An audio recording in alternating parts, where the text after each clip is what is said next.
అలసందలు గురగాకు పులిహోర రెసిపీ చేయడానికి కోసం కుక్కర్లో 1 కప్పు పచ్చి అలసందలు, కారానికి సరిపడా 10 పచ్చిమిరపకాయలు,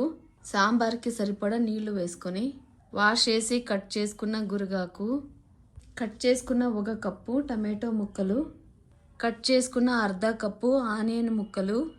1 స్పూను సాంబార్ పొడి, అర్ధ స్పూను సాల్ట్ పొడి, 1/2 స్పూన్ పసుపు, చిన్న గోళీ సైజంత చింతపండు వేసుకొని మూత పెట్టి 1 విజిల్ రాగానే స్టవ్ ఆఫ్ చేసుకొని ఆవిరంతా పోగానే మూత తీసి స్మూత్గా కాకుండా కచ్చాపచ్చగా బ్లెండ్ చేసుకొని తిరగబాత కోసం 1 స్పూన్ ఆయిల్ వేసి వేడవ్వగానే అర్ధ స్పూన్ ఆవాలు, 2 ఎండుమిరపకాయలు, దంచుకున్న 5-6 గార్లిక్,